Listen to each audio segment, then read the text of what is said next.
According to the FamilyInternational.org, the website for the latest incarnation of the Children of God cult, the Family International is an online Christian community of individuals committed to sharing the message of God's love with people around the globe. Founded in California during the late 1960s, the Family International has expanded into an international network with members currently in over 80 countries. TFI is a network of globally minded, locally focused individuals. We are committed to bettering our world through empowering people to develop a personal relationship with God, who can in turn affect change in their part of the world. Members of TFI have been active in mission and charitable work in 95 countries for over 4 decades. Well, according to my research, the research of my team, and according to the information presented in a variety of documentaries, investigative journalism articles, and the testimony of numerous former members, the Children of God historically has been mostly committed to misogyny, coerced prostitution, and kid fucking. Seriously. Family International, aka the Children of God, does seem to have been committed to sharing the message of God's love. It's just that their interpretation has been, well, wildly, radically different from most other Christian churches. Pedophile, overall sex fiend founder and former leader David Berg taught both male and female members to think about having sex with Jesus when they masturbated. But he was also against male homosexual sex. How does that work? Well, David taught male members that when a man masturbates and is having fantasy sex with Jesus, like a good Christian, he pretends to be a woman. Make sense? Sound like some solid, traditional Christian dogma?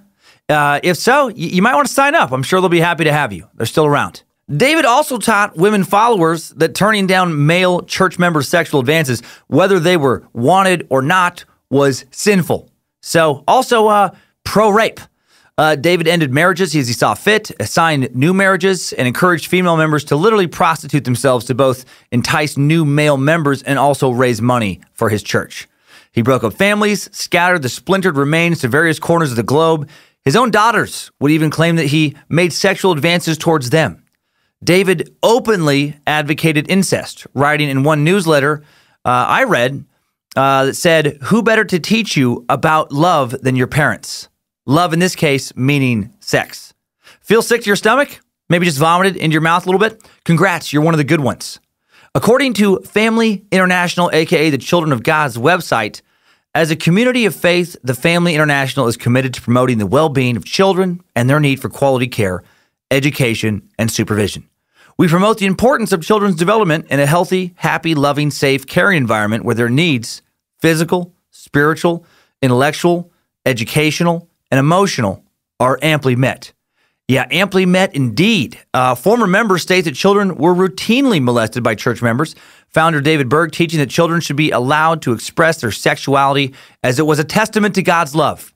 Children were also at various periods in the church's history forbidden from basic education, taught that education was pointless as the world was for sure ending soon and worldly skills would be useless. David Berg, for the majority of his leadership, taught all of these important biblical messages and more via letters he sent from wherever he was currently hiding from angry parents and governmental investigations. One of his letters is called The Little Girl Dream. It describes an alleged religious vision sent directly from God to David.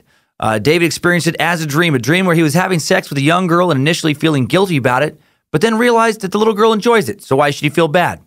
He wrote, "I was afraid to give it to her because of what people, systemite church people, obviously would say. This, of course, our greatest risk, incurring the wrath of the church and system and loving this new little church that's springing up with such fervor. It was almost like she was deliberately trying to get me to make love to her so she could bear fruit. And this dude teaching these things started a very successful cult in 1968 that survives to this day. David Burke was an aggressively active pedophile who raped and molested who knows how many members. Luckily, he's long dead. Sadly, he lived a long, seemingly happy life before he died. If only he could have suffered a violent lawnmower accident as a teen and bled out through the hole under his penis where his balls used to be.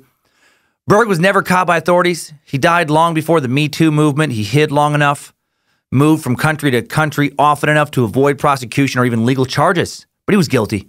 Look into this tale at all, and there is zero question that this delusional, destructive, manipulative, predatory dirtbag was guilty. So is the Family International still an organization based in manipulation, exploitation, and pedophilia? Possibly.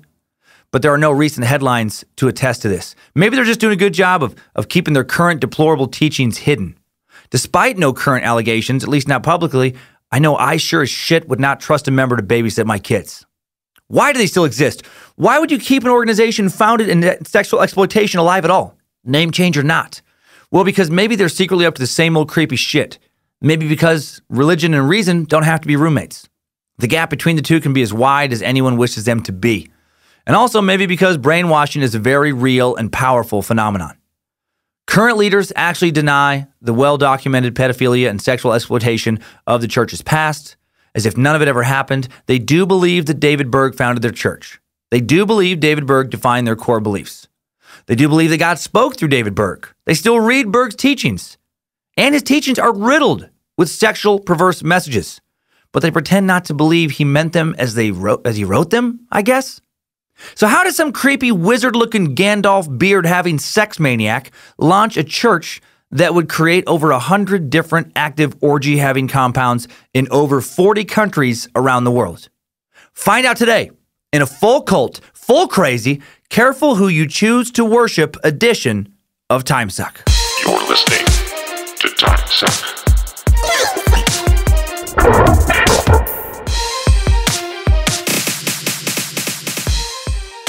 Happy Monday, Time Suckers. Hail Nimrod. I'm Dan Cummins, a.k.a. the Master Sucker, and you are listening to Timesuck. Welcome back to the only acceptable cult to be a member of in the world. A cult where the leader is not trying to screw you, or more importantly, trying to screw your kids. It's the cult of the curious. Recording in the Idaho Suck Dungeon, even though when this releases, I'll be in sunny SoCal, performing in Hollywood and then Oxnard. Life is good. Excited to do more of what I love. Get out there and do some comedy. Reverend Dr. Paisley, sweetening the suck sound, pouring on that sugar. Queen of the Suck, Lindsay, keeping family life moving along. Blasting out emails to agents, venues, merch developers, and more. She's a busy bee. Today's Timesuck is brought to you by the same kick-ass podcast that brought you the suck last week, and that's Why We Drink. Are you listening yet? Are you scared yet? Have you ever found yourself exploring the intersection of true crime and the paranormal? Join hosts M, Team Milkshake, and Christine, Team Wine, every week to discuss ghost murder and everything else that makes them drink. Get ready to leave the lights on. Get ready to pull your covers over your head. And That's Why We Drink was featured in BuzzFeed's list of top 25 podcasts to listen to in 2018. And That's Why We Drink has covered topics ranging from John Wayne Gacy to the Amityville haunting, just like we have here on Timesuck. They have great taste. They've also covered unsolved disappearances, black-eyed kids, and more. New episodes released every Sunday, along with monthly listener episodes that feature your personal paranormal and true crime stories. Listen on iTunes, Spotify, or wherever you get your podcasts. The world's a scary place, and that's why we drink. Link in today's episode description. And thank you for continuing to spread the suck with your ratings and reviews. Over 5,000 now on the U.S. Apple iTunes chart alone. Heard we're getting more and more on Australia's iTunes charts, on various podcast player apps, Facebook, elsewhere. Big thanks to our international listeners, man. Thank you guys for spreading the suck globally. Ratings and reviews really help gain new listeners wherever you put them, almost as much as word of mouth. Appreciate you spreading the suck around the not at all flat earth. And when you're done leaving a rating or review on someone else's app, download my app. Yeah, fucking do it. Download the Timesuck app. New update came out on Labor Day. It was revised Monday night. Make sure you're updated to at least version 3.07 on Apple and 3.09 on Android. It's working like a fucking champion on both my iPhone and my Android. Corresponding website working great across numerous browsers. The Timesuck app is the only podcast app I know of that has downloadable PDFs of show notes for every episode with sources, all the notes. Has variable speed playback now, custom character-based avatars designed by Danger Brain. The app now syncs across episode progress across devices and also with the TimesuckPodcast.com website. Almost 100 stability fixes in just this recent update. We now have a fact page. Yeah, frequently asked questions page with easy email links regarding the most common questions we receive. Who do you email for merch-related questions? You ordered the wrong thing. You put the wrong address. Your package didn't show up. Go to the fact page. You can just link right to Kate at Access Apparel. Who do you email regarding app or website concerns? Well, you email BitElixir. Don't have their email handy? Doesn't matter. Just go right to the fact page, look it up, boom, click that link. Your email browser, your email app opens up. Who do you email regarding instructions or becoming a space wizard and more? Not just email links either, by the way. Also step-by-step instructions written right there. We've improved in-app messaging features to make it easier to use with confirmation that your message has reached us. And we have an in-app, in-website message board, where you can chat with fellow listeners and episodes about whatever, else you want to. Coming very soon. Beta testing that now. BitElixir and myself put a lot of time, energy, and money into creating the best individual podcast on the market. I'm super proud of it. The team is proud of it. Thanks to Space Lizard donations, it's only going to keep getting better and better and better. By the time you hear this, we should have also upgraded to a dedicated server. It's going to greatly increase app and website speed and responsiveness. Hail Nimrod! Very proud of this app right now. BitElixir, a staff of 2 dudes. I'm one man. And primarily the 3 of us have been obsessed for the past year with making this app awesome. And it's really starting to show. If you hear this before Wednesday, I'm performing at Hollywood Improv on Melrose, September 12th. I'll be just north of LA in Oxnard the rest of the week and the weekend, September 13th through 16th. Last SoCal show. Well, that's not true. Actually, I'll be coming to Huntington Beach. Also on October 5th and 6th. Less LA area shows. How about that? Is that true? Ticket links also available for September 27th to 29th in Portland, Oregon. Nowhere near LA. At Helium, live Matamoros Narco Satanist Cult podcast. Doing that on the 30th. And then, yes, back in Huntington Beach, October 5th and 6th. Actually, where today's story begins. Truly, in as far as starting the cult sense, it started in Huntington Beach. Used to be kind of the Haight-Ashbury of Southern California, one of America's epicenters for the counterculture movement in the 60s and 70s. We'd the Rec Room, dishing out my counterculture stand-up rhetoric. Then back to the Northwest, hitting Tacoma October 11th through 13th with another live Matamoros Narco Satanist Cult on October 14th. Rest of this year's tour dates, dancummins.tv. Maybe I'm the Problem, dropping on vinyl this Saturday, September 15th, noon Pacific time, via Romanus Records. Scoop 'em up.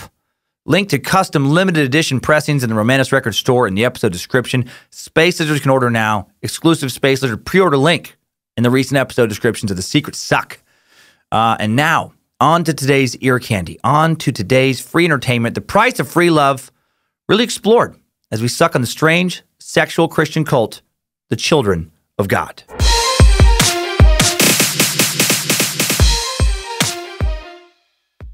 All right, 1968, Huntington Beach. Counterculture movement, full swing. The Flower Children, they'd bloomed in San Francisco and also Southern California during 1967's Summer of Love. America's youth protesting the Vietnam War, rebelling against almost everything their parents had taught them. They were questioning their parents and their country's values. They didn't want 2 kids in a house in the suburbs. They didn't want to go to a judgmental, guilt-laden church on Sunday, work a traditional job the rest of the week, and live in a traditional, sexless, and spiritually unfulfilling marriage all of the time.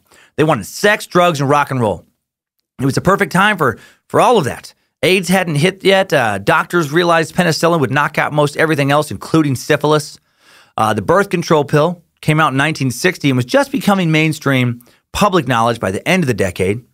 Anal lube was invented also in 1960, and by 1967, over 80% of sexually active men and women in the U.S. under the age of 35 were regularly practicing anal sex, according to CDC information. In fact, roughly 15% of ER visits in California in 1969 would be related to anal sex accidents. A recent Mayo Clinic survey conducted last year found that 65% of Americans over the age of 65 had either tried or were very into anal sex at one point during their lives. Now listen up. I just made up that anal sex stuff. Sorry, I did it hoping that at least one of you was really starting to think that your parents and or grandparents were a lot wilder and kinkier than you ever imagined. Just sweet Nana, enjoying a little backdoor loving. Not so fast, Grandpa. Not so fast. Let me guide it in. Slow and steady wins the race. Hail, Lucifina. Parents, listening with your kids right now. Have fun explaining that one. You're welcome. It's better that they hear from you, right? I'm just going to use that thought to rationalize all the stuff I just said. For real, though, people were experimenting with new stuff. Maybe not as much of the butt stuff, but they were experimenting with new stuff. That part's true. America's hippies, they wanted something different. They didn't want the same old. And then some of them met one David Berg. David was already 49 years old in 1968, as older than many of the parents of the potential converts he was speaking to. But he didn't look like their parents. He didn't act like their parents. He sure as hell didn't worship like their parents. He preached a very different gospel than the hippie kids of Huntington Beach were used to hearing. David's own teenage children convinced Huntington Beach youth to swing on over to the Huntington Beach Light Club, a Pentecostal evangelical ministry coffee house run by a local organization called Teen Challenge. At this little coffee shop, they listened to the charismatic Berg's anti-church, anti-establishment sermons in a non-church setting where they were offered food, shelter, music. They found a parental figure who, rather than shunning their hippie lifestyle, incorporated it into his new movement. Berg gradually developed a small communal group of about 35 initial followers. He preached that the end was imminent, encouraging converts to move in with him, devote their lives to Christ, a Christ who wasn't interested in squashing their new free love spirit. And Berg's group continued to grow before he convinced his new followers to pack up and began following him around the world. Berg was insane. He was a manipulative sexual predator, but he was one who was very, very good at playing the part of cult leader, which made sense in his case. It was basically his destiny. He was raised to be a cult leader.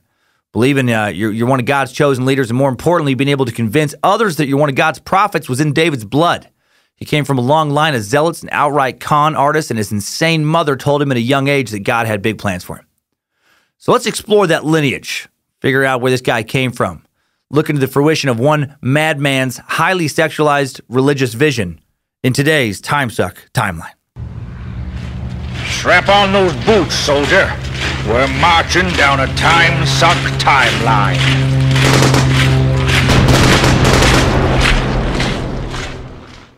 On October 26, 1860, David Berg's grandfather, John Lincoln Brandt, is born in the little 1,000-person town of Somerset, Ohio. He's surprisingly not listed among their notable people on Wikipedia. Philip Sheridan is.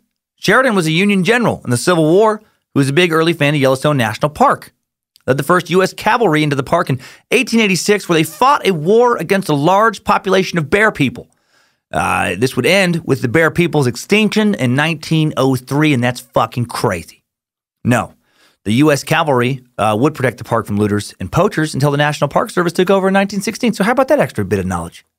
John Brandt would experience a dramatic conversion to Christianity in his mid-20s. He would then travel the world spreading the gospel of the Alexander Campbell movement, an evangelical-based movement that developed into the Disciples of Christ Christian Church. John was the author of 16 books. He pastored some 50 churches in his lifetime, as well as lecturing throughout the United States, Canada, Mexico, Europe, Asia, Africa, the Pacific Islands. Man, he was getting around back when it wasn't as easy to travel. He was adamant that the teachings of Christ be spread through enthusiastic evangelicalism, through song and dance. He lectured throughout the United States, again, all over the place. Became a millionaire through his lectures, writings, and shrewd investments. And on May 27th, 1886, John witnessed the birth of his daughter, David's mother, Virginia Brandt, later to become Virginia Brandt Berg, and Virginia would grow to become absolutely batshit crazy. Virginia was raised in wealth and luxury, traveling the world with her father. After a crisis of faith while in college and a bout of suicidal depression following the death of her mother, Virginia dedicated her life to God as well. Virginia, once engaged to Bruce Bogart, wealthy cousin of Humphrey Bogart, met Hjalmar Emanuel Berg, described as a handsome Swedish tenor, and fell in love. I shouldn't be. It just automatically pops into my head when I hear the word Swedish. And they fell in love and eloped. She really was engaged to Bruce Bogart. I found that funny for some reason. Like in my mind, Bruce continually just disappointed people. The name is Bogart. Humphrey? Oh my God, are you Humphrey Bogart, sir? No, I'm Bruce. I'm Bruce Bogart. Humphrey's my cousin. Could you please get him to sign a photo for me, sir? No, we barely speak. We're just cousins. Haven't seen him in 3 Thanksgivings since he took the last of the cranberry sauce, like the selfish Hollywood turd he is. Now, please, just find me a table. I'll stop now. Under the influence of his new father-in-law, Hjalmar Berg enrolled in a theological seminary in Des Moines, Iowa, and became an ordained minister of the Disciples of Christ. Of course he did. Got to please rich daddy-in-law. However, he was eventually expelled from the church along with his wife, Virginia Brandt Berg, because of claims they both made regarding her divine healing. Here's where the crazy comes. Hjalmar and Virginia began touring the country as tent revival snake charmer, snake oil salesman evangelists. Their preaching centered on Virginia's testimony of her healing. She's a healer, you guys. She's a healer. Virginia claimed to have been injured in an auto accident that left her paralyzed and bedridden for nearly 6 years. And then suddenly, through Christ's mercy, she was healed and popped right up and walked straight into church from deathbed to pulpit. Hallelujah! Impressive if true, but it was a story disputed by basically everyone who knew her. It was especially disputed by her immediate family, who tried reminding Virginia and others that during her supposed period of paralysis, she was up and around doing all kinds of stuff. From 1911 to 1917, the year she claimed to be totally paralyzed, Virginia had in fact led a very active life in church affairs. She had both conceived and given birth to a daughter, had attended graduate school at Texas Christian University, a school not exactly wheelchair accessible before 1920. There was not a single photo of her in a wheelchair. Article written in 1913 reported the arrival of Reverend H.E. Berg and his wife in Weatherford, Texas, to pastor the Central Christian Church in 1913, describing her as, quote, standing ready at any time to fill the pulpit. Still, Virginia used her testimony of healing throughout her life to establish herself as a woman of God, and a lot of people bought it. You know, it's stories like this that help me understand how people believe in the Illuminati or like the flat earth. Like sometimes I'll think when reading some crazy conspiracy, how could anyone believe this horse shit? It doesn't make any sense. There's no evidence. It flies in the face of basic common sense and logic. And then I'll read a story like today's tale and remember, oh yeah, there have always been plenty of people who don't need shit to make any sense whatsoever to believe in it. The world has always been full of people who either have zero critical thinking skills or just refuse to use them in certain areas of their life. People who just, they want something to be true and then figuratively just put their fingers in their ears and just shout, no, no, no, no, no, no, no, no, no, no, no. You know, like whenever somebody presents evidence that what they believe in may be a bunch of nonsensical bullshit, you know, they believe in an idea, I think mostly because it makes them feel good to believe in it. They believe in a feeling, essentially. Or maybe they believe because of spoken or unspoken social pressure, maybe because others they care about believe in it or believed in it.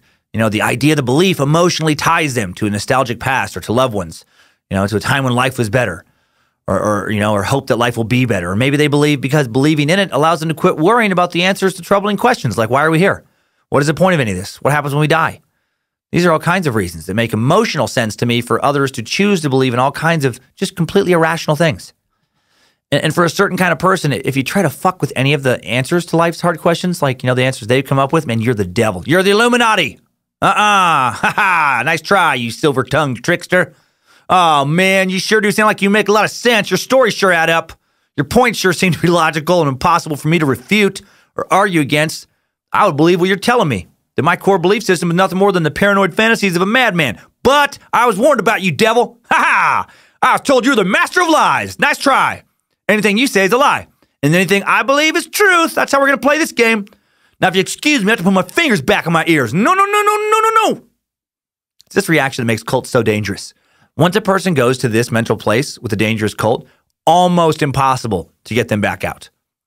So despite plenty of evidence that Virginia was absolutely full of shit, people believed her tales of miraculous God who miraculously healed her. Because I'm guessing, you know, a world that includes a God like that is better than a world that doesn't, you know? A God like that might cure them when they need it. Virginia gave birth to the first of her three children, John Berg Jr. in 1911, Virginia Berg Jr. in 1915, and the last of her kids, born in February 18th, 1919, David Brandt Berg. Now I'm really done, I think. David was born in Oakland, California, during his parents' missionary trips around the country, traveling and holding revivals as the Berg Evangelistic Dramatic Company. Oh, man, that's a mouthful. Traveled as the Berg Evangelistic Dramatic Company. Her parents were based out of Miami until 1928, pastoring a number of churches around the area. And David would grow up accompanying his mother on her evangelical journeys, and he'd become a young pastor himself. He'd also allegedly be sexually molested by adults of both sexes during his childhood, even having an incestuous sexual relationship with a female cousin at age 7. He became obsessed with sex and masturbation by the time he was a teen, all of which conflicted with his mother's strict moral upbringing, and this, you know, kind of reveals a lot about why he formed the kind of mythology I think he did. You know, clearly the seeds of childhood sexuality intertwined with Christian doctrine are sown here. The focus on incest, the notion to claim that God is speaking through you and asking you to lead others is an ideal illustrated to him on a daily basis by his mother. In 1941, 22-year-old David Berg drafted into the Army, sent to Fort Belvoir, Virginia, home of the U.S. Army Engineers. Berg claimed to have had double pneumonia in 1942, and while on his deathbed, promised God his lifetime service, and was immediately miraculously healed. He claimed that doctors had discharged him, giving him only 1 year to live, due to a fragile heart condition. And Yet they lived many years. No proof of this can be found, and it sounds to me this story is about as real as his mom's paralysis story. 1944, just a family of liars. 1944, David Berg met Jane Miller at the little church of Sherman Oaks, California, where she was working as a church secretary and youth director. I love Sherman Oaks. I think it's super cute. Cute little Main Street, great restaurants, really fun comic book shop I've been to a couple times. Anyway, without the blessing of Jane's tightly knit Baptist family for the relationship, David and Jane eloped and married on July 22nd, 1944 in Glendale, California, which means there's a good chance one or both of them are Armenian. That's a joke that people from the Glendale area will get. Jane had to have known David was a little strange when she met him, a little taken with the spirit, but man, he would get so much stranger. 1948, following his father's footsteps, David becomes an ordained minister of the church, of the Christian and Missionary Alliance, pastoring a small church in Valley Farms, Arizona. The Bergs would eventually have 4 kids together, all instrumental to the founding of the Children of God movement. David's wife, Jane, would later become known as Mother Eve to members. That's fun. 1950, David Berg had a falling out with certain Missionary Alliance leadership. He would later claim that he was unjustly removed from the pastorate because of his strong sermons and integration policies. Now, his sermons were too strong, you guys. They were jealous. Basically, everyone else would later claim that he got kicked out for having an affair with a member of the congregation. I'm strongly guessing that one's the truth. David would spin his getting kicked out for fucking the wife of one of the people he was supposed to be teaching God's word to into him becoming the victim. He developed a deep-seated hatred towards established churches around this time. This hatred would later become, one of the foundational doctrines of the Children of God. He'd later write, "Embittered and sick of the whole hypocritical church system, where they don't let me fuck anyone." He didn't write that part. "I nearly became a communist. I returned to college on the GI Bill, determined to study philosophy, psychology, and political science rather than religion, and became seriously involved in the study of socialism and communism." During his communist sabbatical, David Berg taught in Cavalry Junior High School, drove a school bus for several years. For the remaining years of the 1950s, Berg often took his family on the road as he did his own kind of wandering out into the wilderness period of soul searching, working as a preacher, generally outside the shelter of church denominations, relying on the kindness and charity of strangers they would meet. During the 50s up until 1967, David Berg worked for Fred Jordan of the Soul Clinic in Los Angeles, promoting his TV program called Church in the Home. So kind of like an early public access type thing. There he seemed to temporarily find his niche in Jordan's radical missionary witnessing movement, gaining a quasi-military zeal for personal witnessing, an emphasis which remains a major part of the Children of God Family International to this day. Personal witnessing, for any fellow non-believers, is sharing your own personal story of salvation through Christ, generally told in the hopes of converting someone. One church website described it this way, saying, "Christian witnessing is merely sharing our heartfelt faith in Christ, what he's personally done to change our individual lives."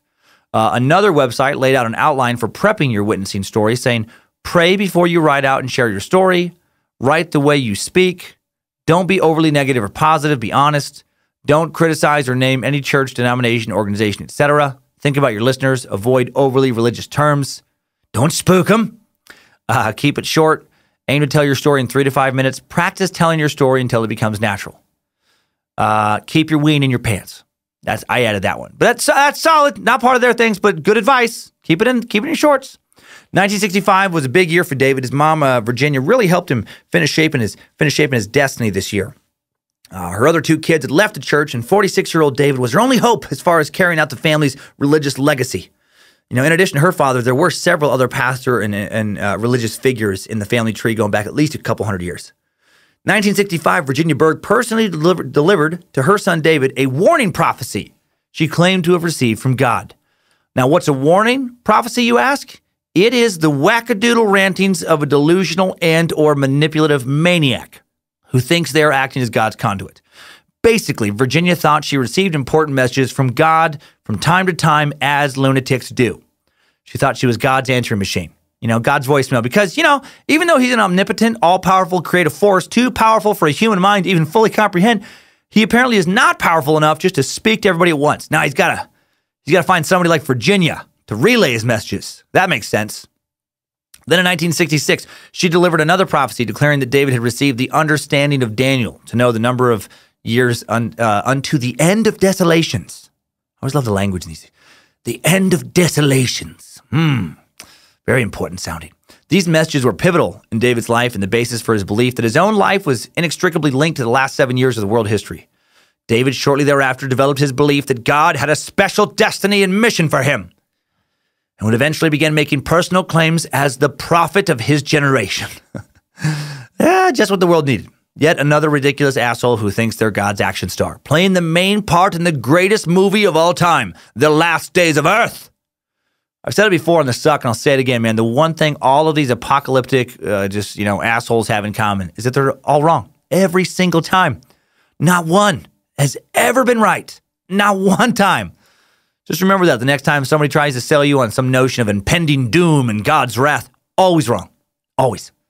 Around the time of these prophecies, David and his wife and kids moved to Florida. Berg founded a missionary training school in Miami, calling it the Florida Soul Clinic. And then the Bergs were ejected from Miami by local authorities for using overly aggressive tactics for spreading their message. Love that. Wish I had more details on how they were pressured to leave. Berg blamed his trouble on the Jews. Explaining that they had rejected his message and used their Jewish influence to drive him out of the city of Miami. He's one of those assholes too, man. One who blames the Jews for their troubles. Man, I'd have this credit card paid off if it wasn't for the Jews. My wife just left me. Why? Well, I'm not totally sure, other than I know that the Jews had something to do with it. God damn it, this tuna melt is soggy. Damn you, Jews. Can't even let me enjoy a crunchy lunch sandwich. After getting ran out of Florida, Berg and his family spent some time at the Soul Clinic Ranch in Mingus, Texas. A lot of Soul Clinic stuff. The property of his former employer, Fred Jordan. They began living as traveling evangelists then. He trained his kids to be involved in his ministry. They moved from town to town, becoming evangelical singers, calling themselves the Teens for Christ. By his own accounts, during this period, Berg was already in conflict with traditional church values regarding sex, infidelity, and adultery. Of course he was. He later told his followers that he visited prostitutes and adulterous affairs while on the road, away from his wife. According to Berg's immediate family, he also had affairs with housekeepers, live-in guests, and governesses. That's an interesting one, and some governesses. Man, dude just could not keep his boner in check. Sounds like a sex addict. Dude, it's not a competition, man. You don't have to fuck everybody. Berg also began making sexual advances to his daughters in the 1960s. Like the true creep he was, at least 6 women, including members of his immediate family, would eventually come forward claiming that Berg molested them as children. Who knows how many women were molested but just haven't come forward? After not making enough money to provide for his family and getting kicked out of town after town for fucking everybody, Berg moves his fam to Huntington Beach, California. Moves in with his mom, just like a true 49-year-old champion. That's when you know you're really God's chosen prophet, when you have to move in with mommy. You have to move back in with mommy at 49 years old. That's only the best, only the cream of the crop get to be God's prophets. When mommy died later in 1968, Berg, who'd always had a talent for reaching and or molesting the youth, decided to minister what he considered to be the lost sheep of the counterculture and began preaching to the hippies. Oh, hippies. In the late 1960s, Huntington Beach was to Southern California what Haight-Ashbury was to San Francisco, right? The counterculture pitted against the establishment. And like I said at the top of the episode, Berg used his teenage children to lure potential converts over to the Huntington Beach Light Club, that Pentecostal coffee shop, hear him speak, gathered a few dozen members, subjected his new followers to intensive biblical studies, memorization of Bible verses and references, training them to evangelize, to convert new members. Initially, he kept his messages to biblically based teachings. He may not have had the Bible actually memorized like Branch Davidian leader David Koresh, but pretty damn close. You know, he waited a bit to play the God wants you to pray via my dick Rasputin card. Early on, Berg did use verses from the Bible to justify his teachings that true disciples of Christ, must drop out and forsake all. Luke, chapter 14, verse 33, King James Bible. He interpreted this verse as literally meaning to abandon all responsibilities and sever ties with any and all jobs, school, family, friends.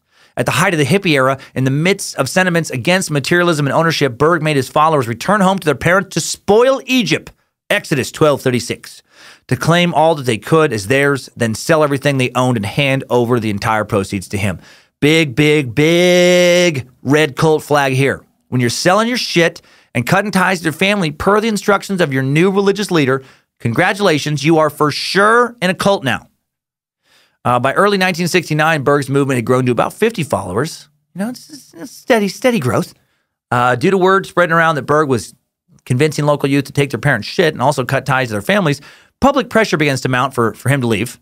Not coincidentally, Berg then receives a message from God that a monstrous earthquake would soon destroy the coastal cities of California, and he warned his members to leave. It was imminent. They must leave before the earthquakes destroyed everything. Over 2 decades later, when the earthquake still hadn't hit and Berg was still alive, how do you explain that to your followers? It reminds me of Marshall Applewhite constantly telling his early Heaven's Gate followers, remember from that suck, like the aliens were coming to pick him up at such and such time, at such and such place, and it just kept not happening. Did I say massive earthquake? Oh, no. No. What I said, I believe, if I recall, was God, put me on the spot here. Passive Smurf snake is what I said. That's what I said. I said a passive Smurf snake would show up on the California coast. And what that means, if you were paying attention, was that the Smurf cartoons would be written and produced in California, the Devil's cartoon. And it was best that we not be around the Devil's influence. Hey, what kind of bird is that? Look over there. Man, cool bird. Okay, great talking. I gotta go do some more church sex stuff now. Berg's brand of revolutionaries for Jesus fled the wrath of their parents and the media in California, hit the road in convoys of trailers. They traveled in smaller groups down to Tucson, Arizona, where they were eventually expelled from Tucson for staging demonstrations and disruptions to church services. They were forced to move from town to town. They wandered throughout much of the United States and Canada, staging demonstrations and urging others to join. Just being annoying, dirty hippies. In February 1970, some 150 members of the group established a 425-acre colony a few miles from the ghost town of Thurber, Texas.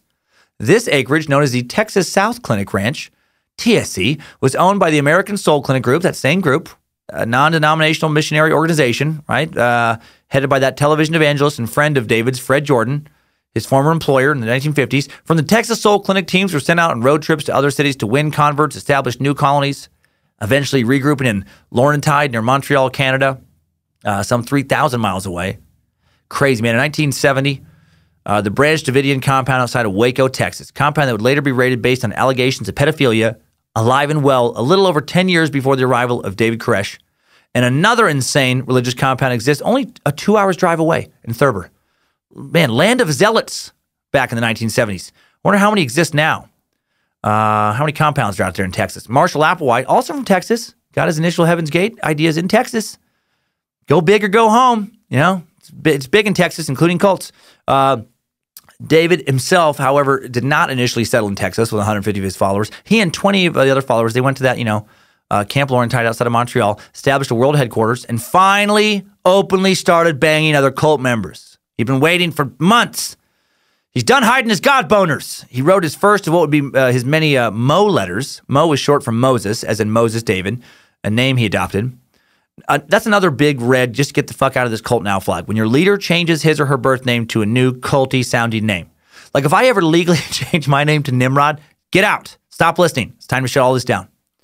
Berg revealed that he'd received a prophecy on August 26, 1969. He called it a prophecy of God on the old church and the new church. It contained language like, they claim to be mine, my wife, my church, but the relationship is in name only. There is no other relationship. There is no other communion. They have no other intercourse and they bear no children. Therefore, this is hypocrisy and not a marriage. This is pretense and not love. And therefore shall the old vestures be removed and shall be clothed in a new garment and a new look, and all things shall become new and old. Things shall pass away, and I will have a new bride who will love me and obey me, and do my will, and bear me children, no longer barren as she was, for this is my will for this last generation, and I will take the weak things to confound the mighty, the foolish things to bring not the wisdom of the wise, and raise up her that was not as though she were. Fucking crazy talk. Another big red cult flag. When someone claims to speak on behalf of God and uses King James English to do so. Right? Like, as if this omnipotent God is still living just, in medieval Europe. Like as if God hasn't updated his lingo, right? Like think about how crazy that is. That shit makes no sense. As if thee and thou and thus is just the way that God prefers to speak. Can you imagine if some divine power suddenly did just reveal itself in the sky and it really did talk like that? Thou needest to listenest to me now, for I have an importantest message for thee and thou and thine. Some random dude. Hey God, can you update the lingo a little bit, bro? Times have changed, my man. Oh, yes. Oh, yes, of course. Sorry about that. Listen up, motherfuckers. I have some important knowledge to drop on your asses. So put your fucking phones down for a second. Look towards heaven. You don't want to see me get angry. Is that better? All right, hashtag woke as fuck. Totally, God. Thank you. Way better. Thank you. Anyway, David used his weird King James prophet speak to announce he had taken a new bride, in addition to his current wife. His old wife was the old church, and his new wife was the new church. I don't think Lindsay would let me get away with that at home. Lindsay, this is Sarah, a 19-year-old that eyeth hath metteth at the gymmeth. She will shareth our beddeth noweth. Please don't get maddeth. It is God's willeth. She's the new church. You're still my old church. You're my old church, which is pretty cooleth. It still churcheth. That's pretty goodeth, righteth. Karen Zerby, his mistress, would take on the biblical name Maria. She's the new church, his wife and mother of his kids. They're out, man. Out with the old, in with the new. I can get out there. Get out of here, old wife.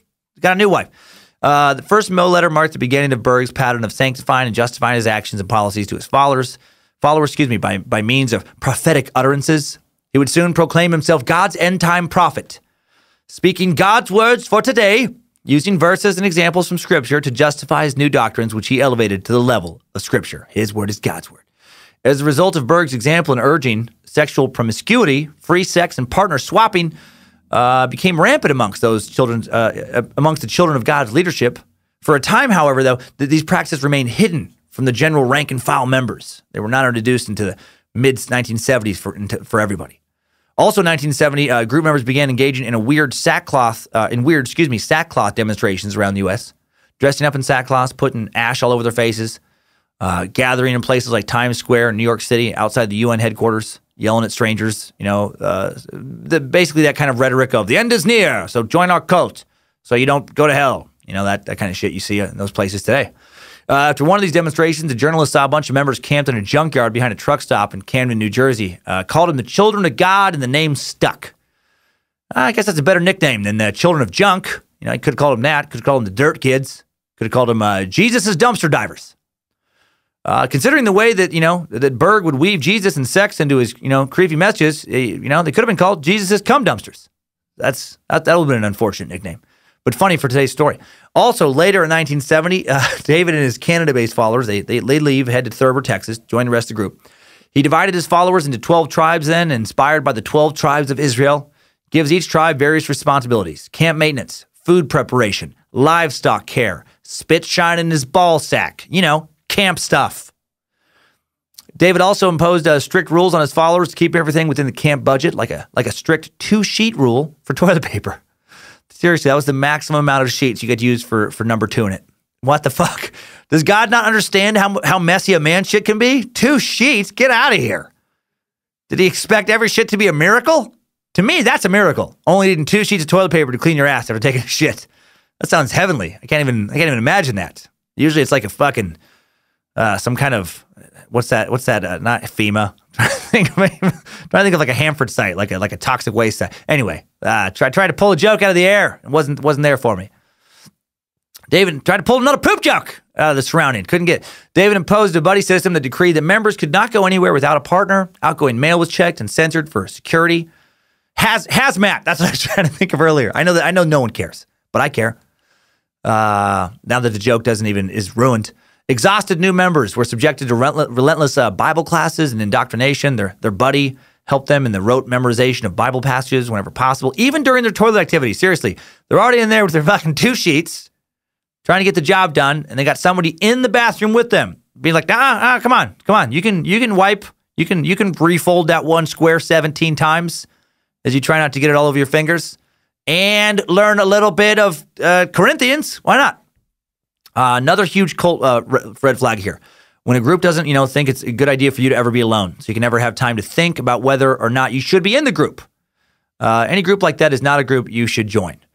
Berg himself, of course, and his family, his immediate circle of leadership, they didn't follow these rules. Nah, God knew that Berg needed plenty of toilet paper to wipe his extra special asshole. Berg and his inner circle enjoyed special privileges. His other followers lived in horrible conditions, relying on the charity of strangers, often eating rotting food or discarded animal feed from nearby farms, according to one thing I read. God clearly didn't like those people as much as he liked David. God's will be done. Eat the leftover cattle feed, you swine. The Children of God were featured on Fred Jordan's Los Angeles television program, Church in the Home, in the early 70s, soliciting funds from the viewing public, making that cult money. Brochures are printed, distributed.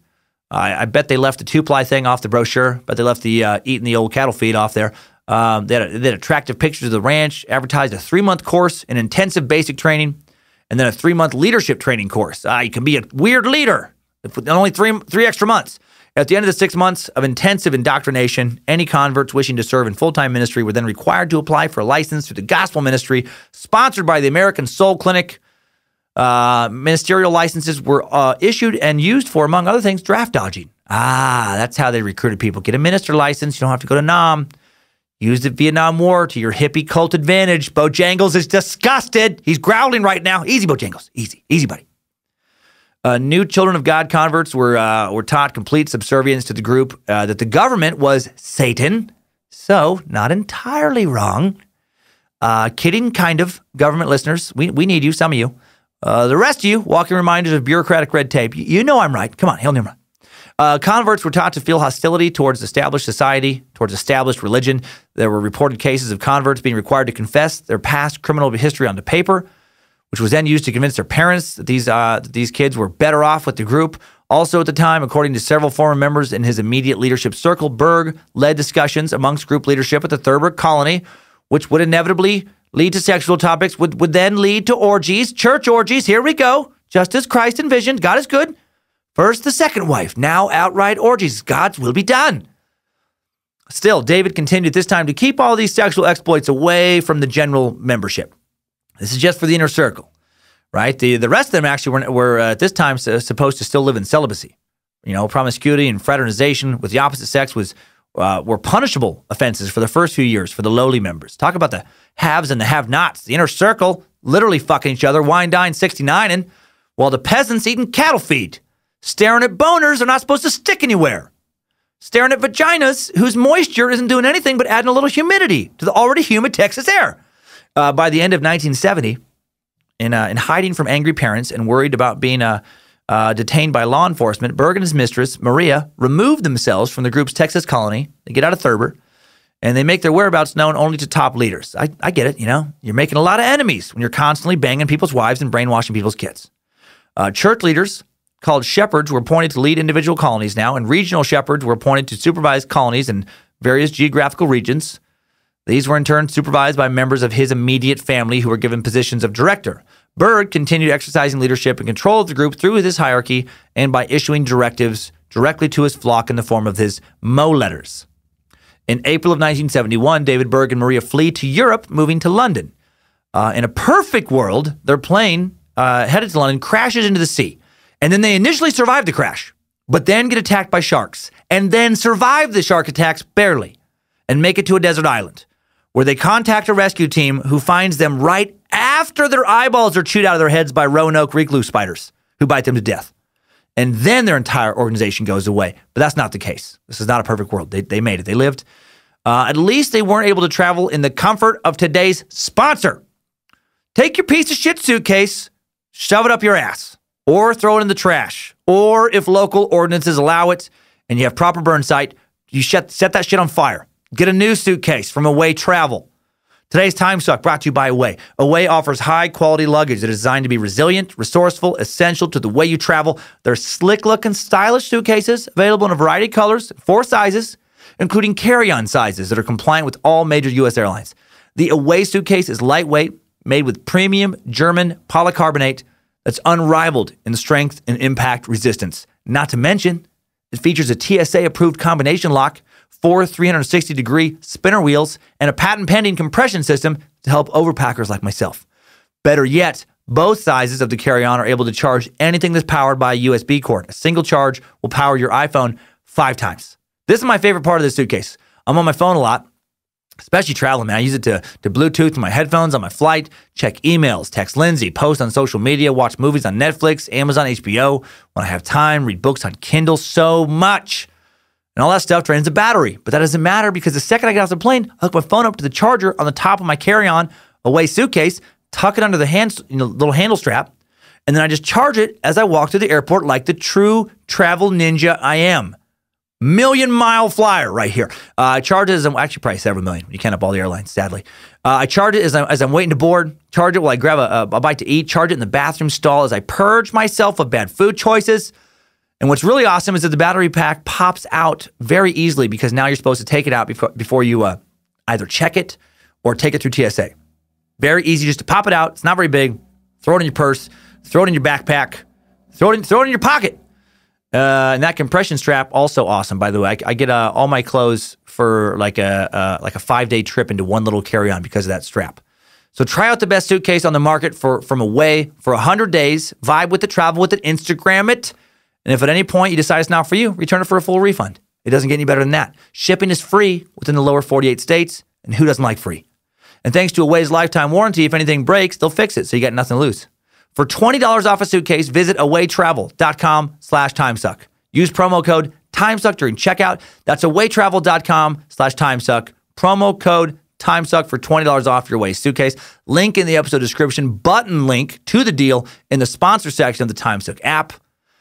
Man, if only I could go back in time and kill David Berg, chop him up, stuff all of his shitty parts into an Away suitcase, and then let all of his former victims piss on it before using it to beat any current leaders who also molested kids to death. Away, the best suitcase on the market for beating cult leaders to death and then stuffing their parts inside of it.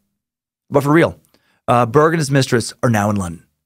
With their financial operations offshore for a while, they are able to evade the scrutiny of U.S. authorities looking into Children of God's activities. Living in England, Berg publishes several books, a monthly periodical, and a series of Mo letters that his followers considered equal in authority to the Bible. Mainstream Christian denominations denounce and criticize Berg's writings as being doctrinally vague, with no clear statement of belief, often contradictory, lacking contextual scriptural support. That doesn't seem to bother his followers. They look forward to every new publication impatiently. In February 1972, Berg declares in The Law of Moses that his letters are the voice of God. You know, if it wasn't clear before, now it's superficial, you guys. What I say is what God says. Always. My lips move, God's words pour out. Okay? Now bend over and take some sacrament on your knees.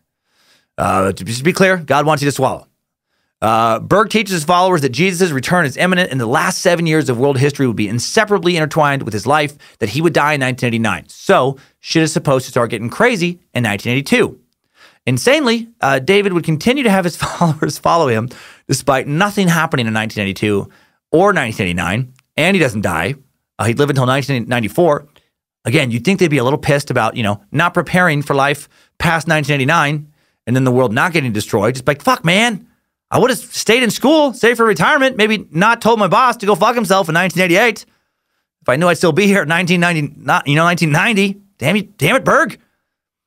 Because people thought the world was going to be over in 1989. They didn't worry about making short, or they only kind of made short-term choices. They didn't worry about long-term stuff. They didn't focus on saving. They didn't focus on proper schooling and education for the kids. It was pointless, de-emphasized. Again, doomsday prophets been correct 0% of the time.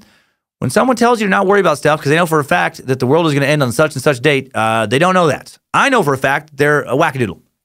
From London, Berg insisted that the group spread out and established new colonies throughout the USA. Bands were formed, music was emphasized as a method of outreach, elements of their doomsday message remains the same, the corruption of the system, the imminent fall of America, the end of the world. All of this is put into music form alongside simple songs of salvation. Further emphasis placed on the importance of personal testimony when it came time to recruiting, initiate conversations, give your testimony about how you were lost without Jesus, you were on drugs, etc. And then you met the group and your life was changed. By 1972, the Children of God would claim to have swelled to 1,400 in number, with members from every state of the Union, mostly in their teens and early 20s. However, with an increase in numbers came a corresponding increase in concerned family members. Also, they've been around long enough to start having members start to leave the group as well and tell what they had seen. Reports start to come in from members who had left the group telling tales of coercion, rape, orgies, forced alienation from families, manipulation, defrauding the public for donations, lying to and evasion of law enforcement, etc., etc., etc. In August 1971, several concerned parents, headed by William Ramber, whose children had joined the Children of God, formed a counter-cult movement called Free COG, or Free Our Children from the Children of God. Their mission was to free by intervention, if necessary, their children from what they considered to be a destructive cult. And they were correct. It is a destructive cult. Free COG enlisted the help of a well-known deprogrammer, Ted Patrick. reportedly experienced in the successful reverse brainwashing of members from several other cults. Patrick, an African-American, was known to members of the Children of God as Black Lightning. Now, Patrick's controversial methodology involved kidnapping cult members, placing them in isolation, the use of shock to attack the mechanisms he believed were used in the control of their minds. He was also known for using the Bible to argue with subjects who joined Bible-based cults. Patrick was charged with kidnapping on several counts but found innocent. Although he discontinued participation in actual kidnappings, only contributing to deprogramming sessions, he was later charged and found guilty for one count of conspiracy to kidnap and for false imprisonment. Despite Freecog's efforts and the efforts of their parents, of other parents to retrieve their kids from the Children of God, the movement's membership continued to grow. Man, damn, too bad, Patrick wasn't able to completely take him down. What a badass movie that would have made, Dude sounds awesome. Kidnapping cult members, aggressively deprogramming them. Man, too bad he wasn't able to get his hands on David Berg himself. Now, there is a documentary about Ted Patrick known as the father of cult deprogramming. It's called, no surprises here, Deprogrammed. It's on Netflix. It's also on YouTube's paid platform. I think it just came out like 2016. I only had time to watch the trailer, but it looks fascinating. As far as I can tell, this now 88-year-old Ted Patrick is still helping deprogram people. Dude is a fucking American hero. Might have to suck him someday. I'm going to put the link to the YouTube trailer in the episode description. Later in 1972, just 4 years after getting started, Berg pushes the sexual boundaries of his cult even further. He redefines the family unit now, declaring in a Mo letter titled One Wife that God was in the business of breaking up little selfish, private, worldly families to make of their yielded broken pieces a larger unit, one family. Big time red flag cult talk here. You don't have a family, you silly goose. We're your family. Run, run, run. David taught that breaking up families to extract disciples for the movement was justifiable in God's eyes. Communal interests were to be prioritized above private interests, including the private interests of marriage and children. Berg declared to the law of love doctrine that anything, including taking sexual liberties, would not be wrong in the eyes of God if done in the name of love. Basically, it sounds like he's given the green light here to rape and molestation. He says, anything, including taking sexual liberties, not wrong in the eyes of God if done in the name of love. So under that directive, sneaking up on someone of any age in the shower, choking them down, pinning them to the floor, and then forcibly inserting your hard penis into random clenched orifices is totally okay as long as you do it with love in your heart. Oh, and the cult goes along with this. Ugh. Please, Nimrod, never let my children feel so desperate that the supposed love of a cult like this appeals to them on any level. Let Timesuck be the only cult they ever enjoy or join. Man, David then starts arranging marriages, breaking up marriages as he/God sees fit. Oftentimes, he breaks up marriages and sends one of the partners to a different commune or compound. He also decides that children of God members are no longer their children. They're the children of the movement. Through the Mo letter, The Great Escape, he directs his followers then to leave the U.S. and Canada, start up new colonies across the globe. By the end of 1973, they've claimed a total of 2,400 full-time members, living in 140 colonies in 40 different countries. Despite being spread out across the world, David keeps a firm grip on his leadership. The prerequisite for being a full-time member was the acknowledgement that Mo, David Berg, was the end-time prophet with the ultimate central authority in all matters. David would occasionally purge the ranks, make examples out of certain leaders who didn't follow him closely enough to make sure that everybody else did. Burke continues to write his Mo letters, which get more and more controversial. They're controversial enough now that they get divided into three categories. GP for the general public, DO for disciples only, and then DFO, a category kind of in between for disciples and friends only. And then LT for leadership training. This ensured that the more controversial or difficult to understand material would not land in the hands of the general public. As a matter of policy, members were advised to feed babes, new recruits, with, quote, milk, i.e., general public or GP material, and not introduce them to, quote, strong meat, i.e., controversial DO or disciples only material in the beginning, lest they choke on it. Berg kept the movement on his toes, explaining to his followers that the only thing they could be certain of was continual change. Their revolution demanded it. It's God's will. God is great. 1974, the lecherous 55-year-old Berg, continually sexualizing the movement to greater and greater degrees, writes a number of weird Mo letters on this theme, such as revolutionary sex, revolutionary marriage, revolutionary lovemaking, love light, the goddess. On receipt of the Mo letter, come on, Ma, burn your bra, because that's what God's concerned about, bra burning, there are reports of leaders demanding that all female members get rid of their bras, or risk having them forcibly torn off. Get your bra off. God's will be done. The Law of Love, written in 1974, taught members to sacrifice anything and everything in the name of love. Berg declared that total and complete freedom from the bondage of the law was reserved only for the spiritually worthy. While a few members did finally leave on the introduction of more and more radical sexual themes, those who remained are expected to comply with his teachings wholeheartedly. And basically, the overall message of his teaching was, fuck anyone in the group who wants to fuck you. Free love, baby, free love. And then Berg took things even further when he introduced the concept of flirty fishing in 1974. Flirty fishing, referred to as FFing in a lot of the documents from the church, was the encouragement of female members to initiate sexual relations with non-members in order to win converts, supporters, and influential friends. The Spanish island of Tenerife, where the Children of God had a compound, became Berg's playground/sexual laboratory, where he experimented with FFing and fine-tuned its methodology. I.e., he fucked a whole bunch of young female members. Yes, you did great, Shannon. You totally fished me into fucking you. Wow. Great job. And you, Lisa, you fished my ween right into your mouth. That's exactly how you do it. You did it. You ladies are nailing this. I think after a few more years of constant testing, and I mean around-the-clock constant testing, you'll be ready to leave God's favorite fuck island and take his message to the world. God's will be done. God is good. Flirty fishing, first practiced by members of Berg's inner circle, started in 1974, later introduced to the general membership in 1976 through a series of Moe letters titled King Arthur's Knights. Berg told disciples that sexually transmitted diseases were not to phase members around this time. In a Moe letter titled Afflictions, Berg taught that Jesus himself suffered from venereal diseases. Okay. That's a little different than traditional doctrine. And that it was part of the sacrifice a disciple endures in order to show love. You get it? You're doing God's work when you have herpes. Don't even worry about it. Just put on more lipstick than normal. That cold sores is just a fun reminder that you're doing the Lord's work, Debbie. Praise Jesus for cold sores. Thank God for genital warts. God is good. Incredible.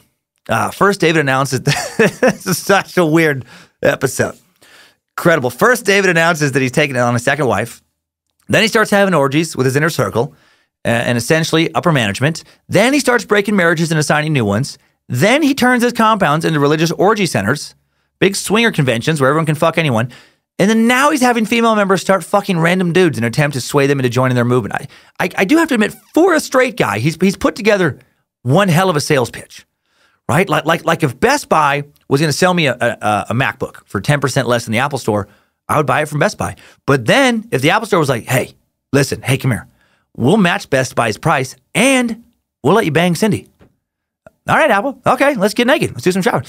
By 1976, thanks to the beta test of a very effective new recruiting technique, the group claimed to have 725 colonies in 70 countries with 4,215 full-time members, all operating under a hierarchical, Jesus Christ, hierarchical leadership.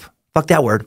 Reporting and tithing upwards in order to receive Moe letters. With the hippie movement losing its steam after the Vietnam War, Berg ordered his members to focus more on recruiting the educated and privileged classes and less on the dropouts of society. Oh man, the hippies, they're out now.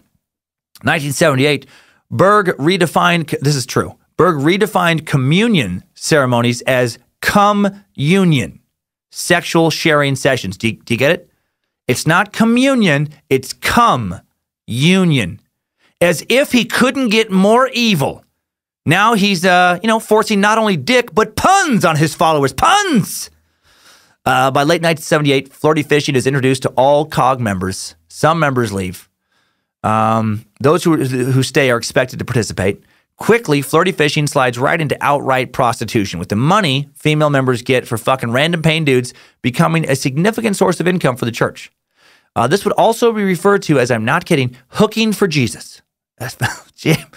One former member claimed to witness a suitcase of over $1 million in cash David kept under his bed, and that was money he had taken from Flirty Fishing. He's a pimp. He's just a straight up pimp. And now that we're talking again about prostitution and pimping, not surprisingly, I do hear some footsteps down the hallway. I hear somebody walking towards the door, and I do smell poultry. Oh, hey, well, if it isn't Chicken Joe. Bah, bah, playboy, bah, bah. I've been known to wet that whistle, tap that backside, squeeze that nipple, make that money shot, make that penny drop, make some dough rise on top, play that skin game. Walking on the street, selling that meat, making that green. I no saint, no good man, no role model. Just straight hustler selling tight ass for cold cash. But never gonna get kids in the mix, don't deal with that. Certainly don't mix my dirty biz with the Lord's jizz. You hear, you dig, you feel me. Ain't no room for that chicken in the Lord on the same block. Squawk, squawk, bow, bow, playboy, bow, bow. Now that was Chicken Joe speak for even a pimp such as himself finds mixing religion and prostitution and the sexualization of minors absolutely morally reprehensible. Oh, and no shit, we have someone else stopping by. What is big deal? What, you have hard on for Chicken Joe now? You no longer like such shamecock. You no longer like Rassel. A Rassel skinned the chicken man to death. I chuck Playboy with cock, so no one hears stupid bok. Again, fuck Chicken Joe. He one-trick pony. Chikatilo have depth. Chikatilo love communism and love wrestling and stalking in public. I'm multifaceted, mysterious individual. I go now. You no forget me. I be back, fucking back. Wow, man, things are getting weirder than ever. So confusing for new listeners. We have characters who drop in from time to time, and now we have one morally repugnant imaginary character feeling threatened by a slightly less morally repugnant character. Speaking of morally repugnant characters, let's talk more about David Burke. Nailed that segue! Fucking out of the park! Berg's new practice of blatant prostitution brings more unwanted attention from the press as U.S. authorities and authorities in other countries now want to question him about running a prostitution ring. And I just had to get this out of my head. I can only imagine what the neighbors in this office building think when they hear the screaming I do in certain episodes about the most nonsensical and horrific shit. No wonder they won't make eye contact with me in the halls. Flirty fishing also results in the birth of many children referred to by David as Jesus babies. By 1981, over 300 had been born, including Karen Zerby, a.k.a. Maria, a.k.a. David's mistress's son. They would call him David Tito, or Davito. It's like some fucking weird. They just added Ito to David. It's dumb. A.k.a. Rick Rodriguez. A lot of kids were born to random fathers inside and out of the cult because David also had outlawed birth control. Years later, sadly, 2001, this poor Jesus baby, this Rick Rodriguez, would leave the children of God. That's not the sad part. Head to Tucson, Arizona in 2005 looking for his mom, and current church leader Maria wouldn't find his mom. Would find 29-year-old associate of his mom's, a woman who had also molested him as a child, as had his mother, he claimed, and many other church members. He made a video before meeting with his lady that he mailed to a friend, on which he stated that he just couldn't take it anymore. He couldn't take all these people getting away with what they did, and he was going to do something to stand up on behalf of all of the children of God kids who had been molested. And he stabbed church member Angela Smith to death, this woman he met with, and then shot himself, also dying. And then no one has been punished for his allegations. In late 1978, in order to take the heat off his compounds and Flirty Fishing and a new focus on cults in the United States in the wake of the Jonestown cult's mass suicide in Guyana, David decides to push the movement underground. This is a super weird thing he did here that I can't think of an equivalent for. He also did this thing he's about to do because a lawsuit of about $1 million gets thrown against the church by a former member, claiming David destroyed his marriage and did irreparable harm to him and his family. And so he also disbands his church to avoid pain. But what he did is he disbands the compounds and instructs his followers to just infiltrate mainstream society. Like, leave the compounds, go out of the suburbs, invade the system, invade the churches. These are quotes, and just, look respectable, take on regular jobs. And then during this furlough, stay in touch, with David through the mail by leaving contact addresses with a few core members he would have help administer things. So they'd have like one little headquarters. Members living in mainstream society could choose to support David at this time through tithing 10% of their pre-tax income, filling out a form known as a TRF. TRFers received full uncensored Mo letters, or you could pay just $10 a month and receive only DFO and GP mailings. That is disciples and friends only mailings and general population mailings, but no Mo letters. Or you could find a time machine and pay $0 for a free trial with unlimited access to the content of today's last badass sponsor, the Great Courses Plus. Yes, Timesuck is also brought to you by the Great Courses Plus. Why read David Berg's nonsensical fantasy Mo letters when you can learn about almost anything, including the reality of what was once science fiction with the Great Courses Plus. Science fiction, not only entertaining, it's a window into crucial discussions about the world we live in, ethics, power, social justice, tolerance. And the Great Courses Plus has a brand new course that dives deeply into this called Sci-Fi, and that's SCI-PHI, Science Fiction as Philosophy, presented by Dr. David Kyle Johnson. I watched the 36-minute lecture, Westworld and Artificial Intelligence, last night, and it's making me wish I had time today to start watching Westworld series on HBO for a third time.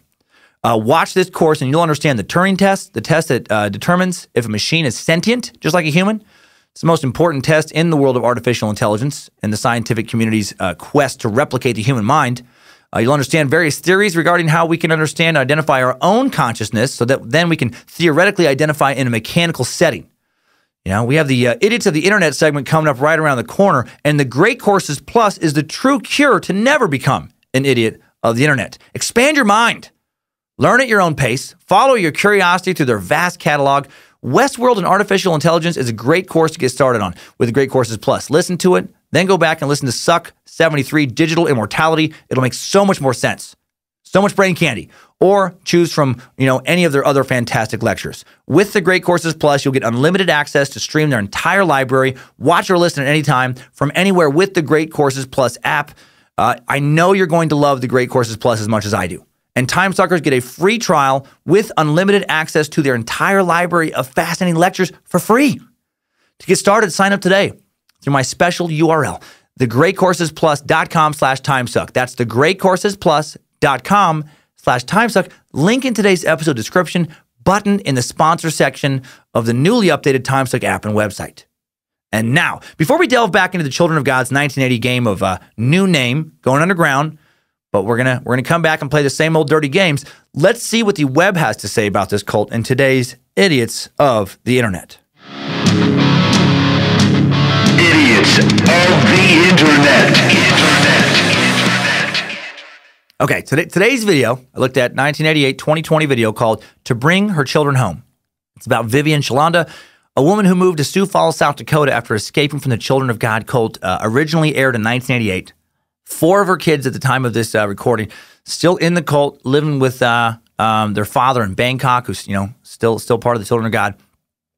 Gut-wrenching footage of kids brainwashed to hate their mom because she left the cult. Terrible stuff showing exactly how evil and destructive the family-destroying aspects of cults can really be. The kids are all sitting in the back of a station wagon, all tightly gripping Bibles, weeping and freaking out when their mom tries to take them home because they think leaving the cult means they're going to go to hell. They think their mom is trying to destroy their souls.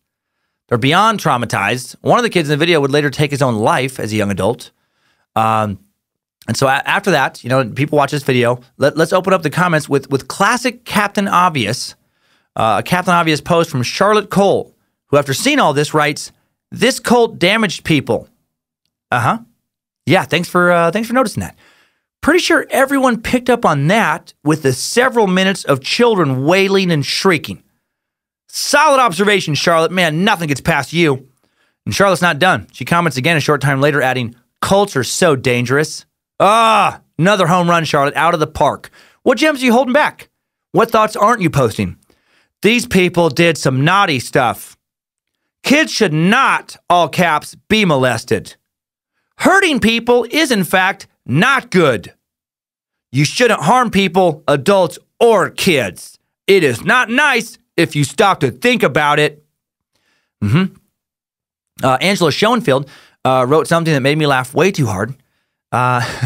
She wrote, "I met them in the 90s, and when God made me read, by accident, one of their teaching books, I ran away as fast as I could. They are hippies playing Christians, and there's lots of anger and sarcasm against established religions in their hearts. I just love when God made me read by accident one of their books." What? God made you, he made you read it, but by accident? That makes no sense. I just picture Angela saying weird stuff to blame things on God. "Angela, did you take my money? It was laying right here on the table." "God, did you accidentally make me think someone else's money was mine again? Oh, God, stop accidentally tricking me." "Angela, how could you? I thought you might be having an affair, but really in our bed in front of me? God, why did you make me accidentally sit on this dick? I accidentally thought this man was my husband." I'll stop. Sylvia Sims is against what the Children of God did with these kids, but she has a very weird way of saying it. She writes, the name of this cult could have been Children of Pedophilia. David was grooming some sexy 9-year-olds. What? Did you just say sexy 9-year-olds, Sylvia? I'm pretty sure that sexy is an adjective that should never be followed by 9-year-old. Cute, adorable, pretty, those are good. Even beautiful is okay. Maybe from the right person, even gorgeous. But sexy? Nah. If you think a 9-year-old is truly sexy, then on some level, you're probably a pedophile. Or you just don't understand what the word sexy means. It means sexually attractive or sexually arousing. As in, I want to have sex with that sexy person, hence, not a kid.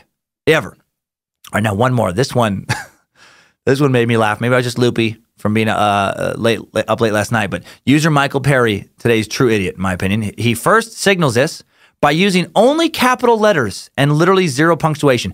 To me, that's almost always the hallmark of a fucking maniac.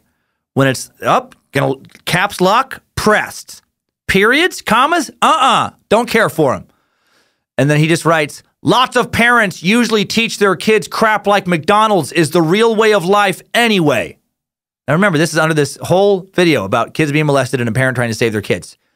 Okay. There's one reply, and it's almost as if I wrote it myself. User Aubrey Lane writes, you're comparing a cult with child rape to taking kids to McDonald's. Surely I'm misunderstanding you. I don't think you are, Aubrey. It's because he has no punctuation, skills, and he's very poor sentence structure. It's a little confusing, but I do think he's doing exactly that. I think he's trying to make this point like, oh, okay, so people are mad about this cult fucking molesting kids, but no one's mad about McDonald's. It's the same thing. Oh man, I don't know for sure that that's what he meant because he didn't post again. But there, again, there's a 30-minute video about saving kids from a cult-based and sexual abuse, and your reaction to that is, yeah, okay, maybe that's not cool, but neither is McDonald's. Best case, you're an idiot who passionately hates fast food and thinks that kids shouldn't just eat at McDonald's, which I do totally agree with. But your comparison is pretty ridiculous. Like if you pull off the freeway and there were two businesses with drive-through windows, and you could pull your van into either one. One is McDonald's, and the other one is a weird, Chucky Kid Fuckers, like some horrible business where you just pull into the drive-through, and then you just push your kid out your window into the drive-through window, or somebody a stranger just grabs them and pulls them into this place, molests them, and then throws them back in your car or van or whatever. And you're like, I don't know where I should go. Which one is worse? I mean, if you think about it, they're both the same amount of bad. You should have your kids taken away forever. Take them to McDonald's in that situation every fucking time. Let them have 4 Oreo McFlurries, 2 extra large fries, and a large Mountain Dew for breakfast. That's still a way better meal for a kid than a grown man's balls. You fucking idiot of the internet. Idiots of the internet. Okay, now we're back to today's timeline. Talking about people who make it to the internet look like the best people in the history of Earth. We're back to 1980. Remember, he's pushed his movement underground. He's been building all the weird sex stuff. He's getting in trouble. So David Berg's like, all right, let's go covert for a while. Go out there, infiltrate the suburbs, pretend to be normal people, and just keep in touch with me via letters and donations. Well, then in 1980, after a short break, they reform. They reform now. He just had to disband for a little bit, get rid of the name, dissolve the LLC. Now they're the family of love. And the practice of flirty fishing continues, but done more covertly now. Also in 1980, a radio station run by members called Music with Meaning is launched in Greece that asks members to sign up for his fan club. And the fan club is just a gateway to becoming a member of the family of love, aka the Children of God. And the Greek family love group starts really experimenting with more with deviant sexuality, having regular orgies in addition to partner swapping and flirty fishing, and also now blatant pedophilia, with Berg teaching members actively how to sexualize children. And instead of everyone finally waking up and killing him, membership supposedly grows to about 12,000 members worldwide. He writes from this time about his growing sexual interest in children. He writes, the only way to get free of the devil and his lies and his prohibitions and guilt complexes about sex is to get rid of his lies and his lying propaganda, his anti-sex propaganda, and believe the Lord and his word and his creation and God's love and his freedom. That there is nothing in the world at all wrong with sex as long as it's practiced in love. Whatever it is or whoever it's with, no matter who or what age or what relative, or what manner. And you don't hardly dare even say these words in private. If the law ever got a hold of this, they would try to spring me up. Yeah, fucking they should have. They would probably lynch me before I got to jail. When Paul said, all things are lawful unto me, but all things are not expedient, 1 Corinthians 6:12, he was as good as saying, I can indulge in any kind of sex I want to. What? How did you get that? But I've got to watch out for the system because it's against the law. Think about, let's just repeat that again. This is how he interprets this verse. When Paul said, all things are lawful unto me, but all things are not expedient, what he really said was, let's fuck some kids. What he really said was, I can indulge in any kind of sex I want to, but I've got to watch out for the system. What in the fuck? Okay. And then he says, we are free in privacy, and that's about all. And we mightn't be free if they discovered what we do in private. There are no relationship restrictions or age limitations in his law of love. If you hate sex, you are one of the devil's crowds. If you think it's evil, then God and love are evil, for he created it. Come on, let's love and enjoy it like God does. He loves it. These are his words. Holy shit, man. There should be no age restrictions on sex, and if you have a problem with that, you're one of the devil's crowd. This guy just kept doubling down on being an insane creep. Just totally rationalizing his own early childhood sexual abuse by not only normalizing it, but by making it the one true way to express God's love, and you're satanic if you don't do it. Unreal. And then over the next decade and a half, from 1980 to 1994, while Berg is in his 60s and early 70s, he continues to write his Mo letters. The group continues to hide him, cover for him. His compounds and communes pop up, go away. Leadership operates from unknown locations. Prostitution continues. Kids continue to be molested, etc. Finally, on October 1st, 1994, 75-year-old Berg dies in Portugal of natural causes, and his longtime mistress, Maria, a.k.a. Karen Zerby, takes over as leader. She remains, as far as I or the internet knows, the leader of the church to this day. She lives in hiding. She also issues occasional prophecies from God, and even did so when David was still alive. In 1986, she forbade sexual contact between adults and minors, making it punishable by excommunication now. But based on testimony of ex-members, this appears to be complete bullshit, just done for show. In an interview that came out in January of 2018, former member Dawn Watson said that she escaped from the cult, now known as the Family International, in 2005. So long after this denouncement of sex, almost a decade later, she escaped when she's 13. And she said, as you learn to brush your teeth as children, we learn to have sex. That is what you have to do. This is how it happens. We learned God is love, and the way to express God's love is through sexuality. I never knew anything different from that. I think that no one will truly understand unless you have lived it, what abuse is. And abuse, I say, in all forms. Abused sexually, abused emotionally, and abused spiritually. In another interview that surfaced in Scotland in May of 2018, just this past May, a different survivor spoke for the first time about the abuse she suffered while growing up in the notorious Children of God sect. Verity Carter said she was repeatedly raped and abused, forced onto the streets to trick people into donating money, and taught how to conceal her torment from social workers and teachers. Verity, now a 38-year-old Edinburgh mother, said, my earliest memories are from the age of 4, being abused by my own father. He would touch me and kiss me in a way that made me feel so uncomfortable. I would cry and beg him not to. If I complained, I was told that I must have a demon inside of me because sex was love, and love was what God wanted us to show each other. I was not even old enough to go to school at that point, but there was far worse to come. Verity was brought up until the age of 15 in the Children of God, meaning her abuse continued up until the year 2000. Right, almost a decade and a half after Maria's "Don't Touch Kids Anymore" bullshit press release that she gave back in 1986. Verity said, my father at least did not rape me. He would often even be kind to me. The worst abuses, the rapes, and numerous sexual assaults came from others within the communes we were forced to live in around Scotland, right under the noses of the authorities. I can remember all their faces still, but the cult was very clever. Most did not use their real names. They used names they were given, usually biblical, like that whole Moses, David bullshit. Our homes were filled with pornographic pictures and teachings from Grandpa David. How creepy is that? Grandpa David teaching other kids about sex. The systemites were never to see them, or we were warned we would all be taken away from our families, put into children's homes, and probably murdered. We were just children, but we were told it was our responsibility if our cover was blown. We had to present ourselves to the public at all times as happy, smiley children who loved God, nothing else. If anyone asked, we were told to say we loved God and we wanted to be missionaries. The truth was that unspeakable things were being done to us in the name of a perverted old man cashing in on the money we'd be sent out to collect most days. On a good day, and this is not the flirty fishing, this is just begging.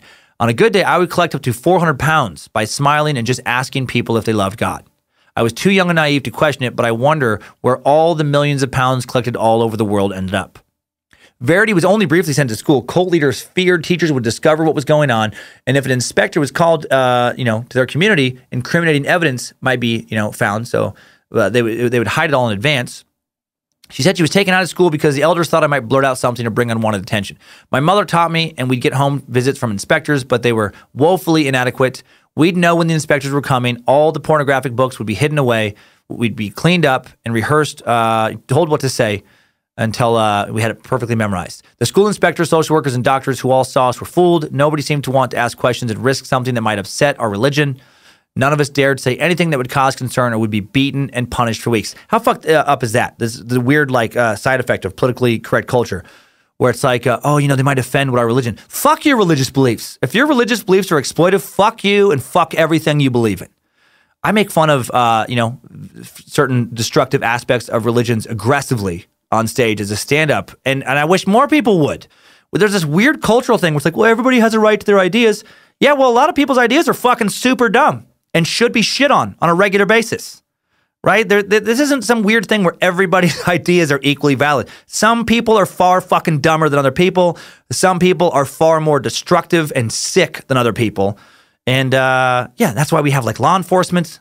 That's why we have critical reasoning abilities to realize that their ideas suck, and we should tell them so. Be like, no, man, it's fucked up. You wanna believe in this fairy tale? Okay, you get to believe in that, but you don't get to fuck your kids. And if you do, in my world, we cut your fucking head off, literally public execution. Fuck you.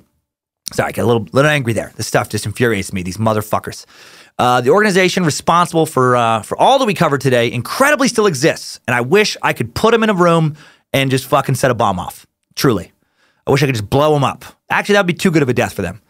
Supposedly, the Family International is now an online network of approximately 1,900 people in 80 countries. Regarding tales of alleged abuse, a spokesman said, although the Family International has apologized on a number of occasions to former members for any hurt, and then check out this language, real or perceived, that they may have experienced during their membership, we do not give credence to tales of institutionalized abuse. Well, of course you're not going to admit it, you pieces of shit. The balls on these people, real or perceived. Since that statement brings us to the present, that is it for today's Timesuck Timeline. Good job, soldier. You made it back. Barely.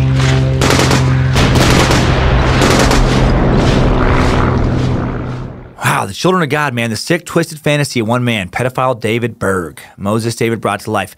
I drifted off during that timeline outro to the thoughts of The Punisher, my favorite graphic novel. Just thinking about having a big machine gun and just lighting these motherfuckers up. Shooting out their knees first, just slowly letting them bleed out. Man, I hate them so much. Born when a lot of American cults were born, these people, like the People's Temple with Jim Jones, the Manson family, even Heaven's Gate originally got going in the early 70s. The counterculture hippie revolution, the perfect incubator for a cult. Man, people questioning the status quo in ways they hadn't before. A generation exceptionally open to new ideas.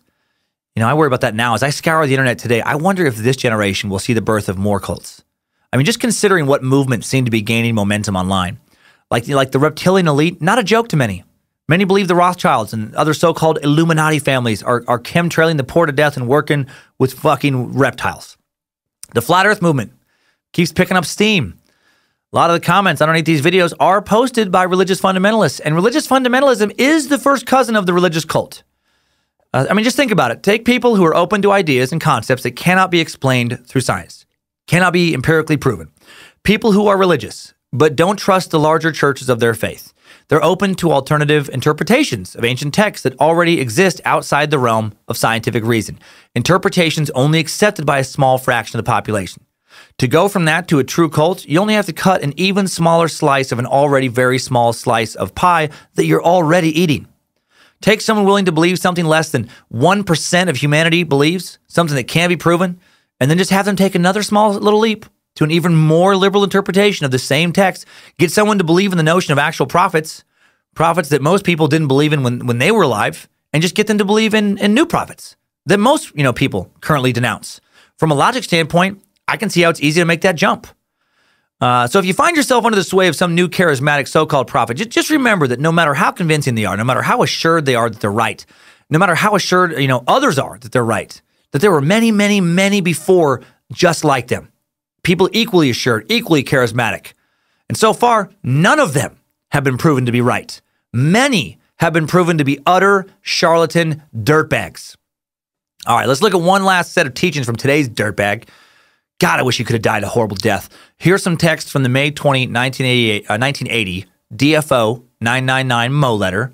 The devil hates sex, but God loves it. What's so weird about these, if you look them up online, they're like written in this comic book style, complete with these actually very well illustrated comic book style covers. This one has a cover of Adam and Eve having sex while God and the devil watch, and God's super happy, just being a weird God creeper, watching them have sex, and the devil's like, I don't like it. I'd read the whole thing, but it would take an hour. Honestly, just very long. But he starts off, number 1, the devil hates and fights sex. Just the opposite of what the church teaches. All his pornography and dirty pictures is to downgrade and belittle sex and literally make it filthy. He belittles and downgrades and contaminates sex and does everything he can against sex because it's just about the most beautiful creation of God. The devil is probably the world's greatest enemy of sex. And for the system churches to have taught that sex was a temptation of Eve in the Garden of Eden is one hell of a goddamn doctrine of the devils. I love he says goddamn in a supposedly Christian-based text. Pretty easy to follow, though, so far, right? God doesn't hate sex. Devil hates sex. Devil doesn't want you to enjoy God's creation of sex. Sex is great. So far, other than the weird God and devil mumbo-jumbo, I'm in. Okay, sex is good. All right, I'll follow. And then jumping down to 10, he says, what a terrible thing to teach children. From the time they're born, practically to teach them to hate sex and fear sex and abhor sex and deplore sex and to be ashamed of sex and ashamed of their sexual parts. And no, naughty, dirty, hide it. Don't ever do that. Okay, I think I'm still in. Children shouldn't be made to feel ashamed of sex or sexuality. All right, okay, agreed. Why add shame to it? What good comes of that? Then in the letter, his mistress Maria asked him, what about incest? There's all these parentheticals when Maria's asking him questions to get him going. She says, what about incest? That's a big question in the family right now. Okay. Pretty nervous about what his answer might be. David responds saying, it is the most dangerous form of sex and the most prohibited by the system. As far as the system goes and as far as the law goes, it's absolutely taboo, illegal, dangerous. The system and the systemites are so absolutely crazy on the subject they would practically lynch you and string you up and not even wait for a trial or have you arrested or anything. That's just the way they are. Insane. Well, okay. Yeah, I guess I'm insane that way because if I could have, I would love to have strung you up. Just cut your head off. Yeah, incest is illegal and taboo. Should be. It weakens the gene pool. You dumb shit. Leads to genetic diseases. Psychologically, incest, super destructive. Destroys families by mixing and muddying the roles and sexualizing people before they're emotionally mature enough to handle sexuality, before they're old enough to make proper sexual choices, you dumb shit. Then David says, it's been so ingrained and indoctrinated in them now for thousands of years, beginning with the Catholic Church. The whole idea being that sex is so wicked and sinful, so vile and horrible, so awful and the worst of sins. So, of course, the worst of all sexual sins is with children. How could you besmirch and defile and violate your own child, an underage minor? Okay, starting to really kind of seem to strongly advocate for incest now. Pretty creepy. And he says, I don't know what the hell age has to do with it when God made them and able to enjoy it practically from the time they're born. But though God didn't count them as underage to have sexual feelings and sexual responses and sexual nerves and sexual orgasms from the time they're born, I don't think kids have orgasms from the time. The system prohibits them from having them until they're 18 to 21 years of age. I think biology prohibits them from having that until they're older. And my God, don't you ever dare talk about incest. It's almost a word you don't even hardly pronounce in private, much less engage in it. You can't even teach your own children about sex. When he says that, you can't even teach your own children about sex, what he's actually saying is, you can't even fuck your own kids. What's the world coming to? He even sneaks in a little shout out to Flirty Fishing in the letter saying, sex certainly can prove true love. And if true love exists, it proves the existence of God, and God is love. And that's been the whole appeal of our Flirty Fishing, is to prove to these men that love exists. And therefore God exists. And they prove it by sex. Praise God. It's his words there. David isn't objectifying women. He's not degrading them to mere sexual playthings when he's telling them God wants them to be prostitutes and then living off the money he makes like the fucking pimp he was. No, he's showing them God's love. That's all. Just showing men God's love. Glory to God. What a swell fellow. He wraps up with, if you hate sex, you're one of the devil's crowd. If you think it's evil, then God and love are evil. For he created it. Come on, let's love it and enjoy it like God does. He loves it. Wow. And David said all this to people who believed every word he said was God's word. Man, and I thought Rasputin was a creep. I thought Jim Jones was a creep. I mean, well, they were creeps. You know, Manson was a creep, but even though David never killed anyone, he may be creepier than those assholes. Okay, enough Berg, almost. Time for today's top 5 takeaways. Timesuck Top 5 Takeaways. Number 1, David Berg founded his cult that would become known mostly by the name of Children of God in Huntington Beach, California in 1968. And it's still around today, despite his past in 1994, known as the Family International. Number 2, the controversial aspects of Berg's cult largely revolve around the sexual practices of the members. David first took himself a second wife, then participated in orgies with high-ranking church members, then introduced wife swapping and destroyed sexual monogamy within the group, then introduced flirty fishing, reducing female members who were already sexually servicing any male members who wanted to be serviced, who were already raising the cult's children and doing all the cooking and cleaning, you know, from interviews I watched, to prostitutes and the cult's main source of income. Number 3, incredibly, despite consistent allegations from numerous former members of rape, molestation, prostitution within the group, no high-profile member of the Church of God has ever been sent to prison for any significant sex crime-related charge. Number 4, David declared himself God's prophet, and his main role was to help usher in the end of days, which was supposed to happen in 1989. And then 1989 came and went, and he didn't die. How do cults keep going when their leader blows the end of days prediction? Man, these guys are good at manipulation. You know, like most cult leaders, Berg would have made a hell of a salesman. I guess really he was a hell of a salesman. And number 5, new info. Several celebrities spent time in the Children of God cult, either as children or as adults. Joaquin Phoenix was in the cult until he was 4 years old. His family actually took the last name of Phoenix to celebrate a new beginning once they got out of the Children of God cult. Joaquin's older brother, River, was 8 when the family left. River, childhood star of Stand By Me, one of my favorite movies as a kid, adult star of My Own Private Idaho, before he died in West Hollywood from a drug overdose at the age of 23, spoke of being forced to have sex within the group at only 4 years old.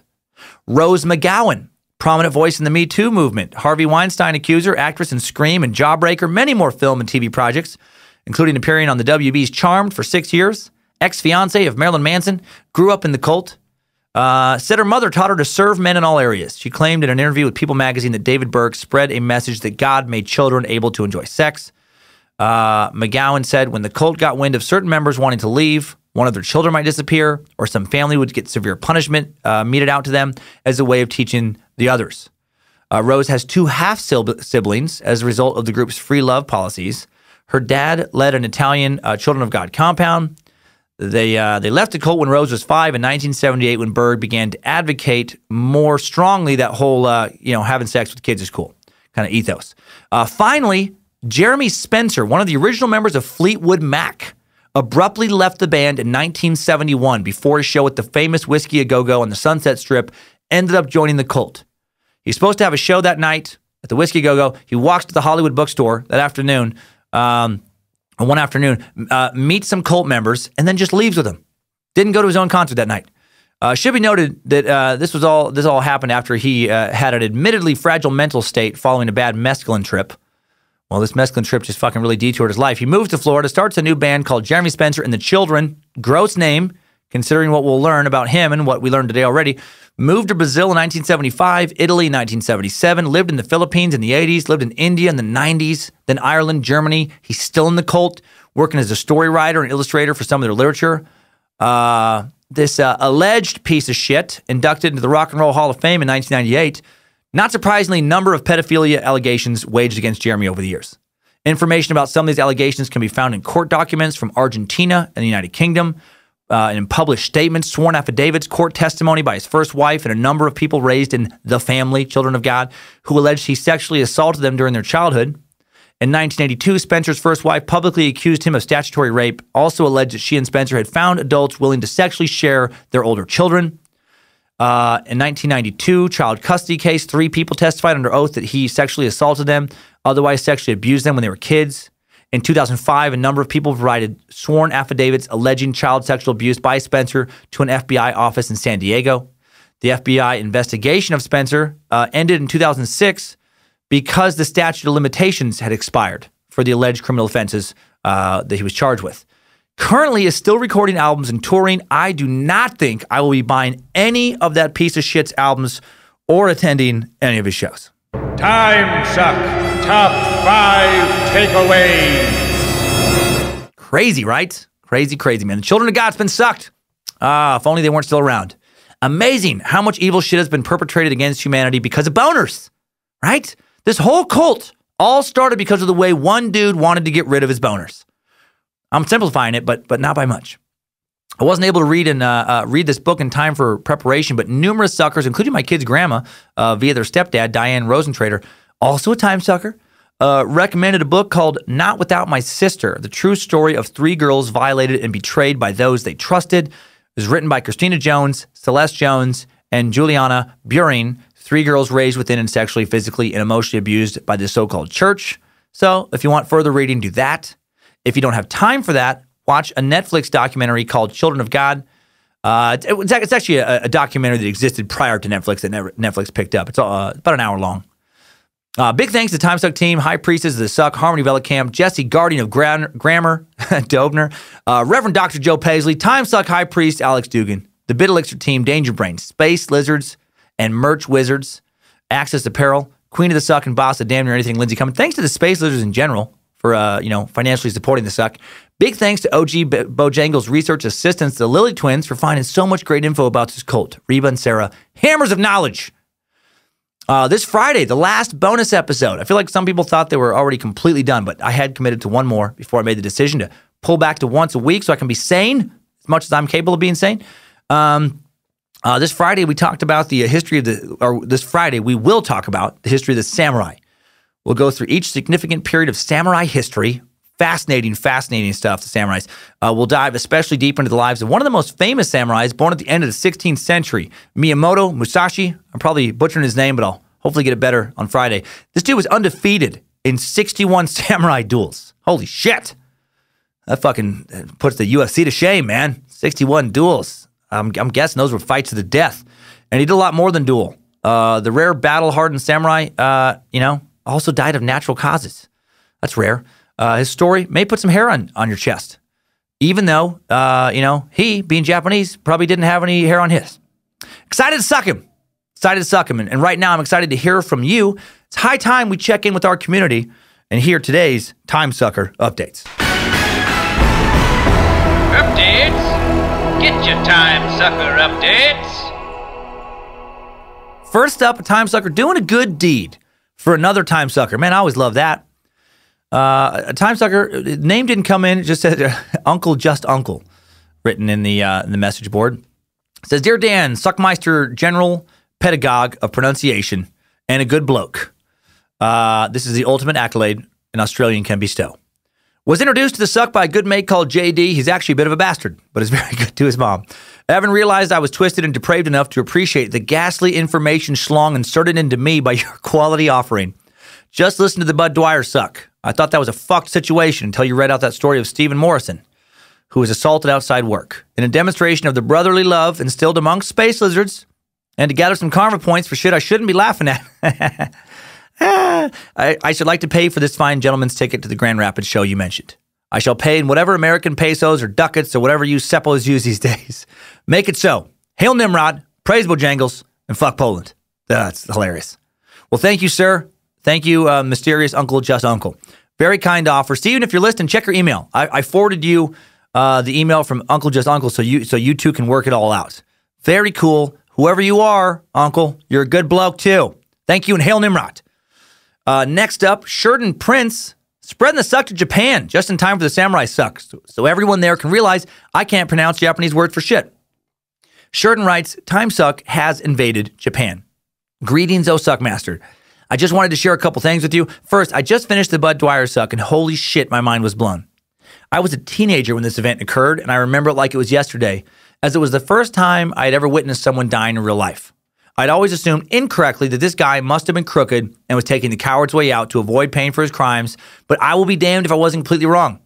As a husband and father, I have mad respect for him and his decision to sacrifice himself to provide for his family after being wrongly convicted. I could only hope to be as courageous as this man if I were ever found in a similar situation. Second, as the title of this rant stated, Timesuck has invaded Japan. My wife, daughter, and I recently spent the weekend in Los Angeles with my wife's cousin who lives in Japan. She was here for a few days on a business trip. I told her about the suck and how much I loved it. Yes, thank you. On her flight back to Japan, she decided to give it a try, and now she is hooked. Bonsai Suck Master, your faithful follower and suck, Sheridan. And I love how you wrote pronounced like Burden. Thank you, Sheridan. Because you know, if you didn't write that, I would have been Sheridan. Well, thank you, Sheridan. Yeah, I mean, I too assumed incorrectly that Bud Dwyer was an obviously corrupt politician who just got caught, and obviously I was wrong as well. And I too, from the facts I read, ended up with just a ton of respect for the sacrifice he made for his family, which I know can be, controversial to say that. But man, sometimes, there really are no easy choices. Life is not a Disney movie. That's for sure. Next, a bit of an immigration update from a Spokane, Washington sucker. Dennis Cuspert writes in, thank you for the little phonetic thing too. Dennis writes, proud owner of the fantasy football team, the Green River Clean Wings.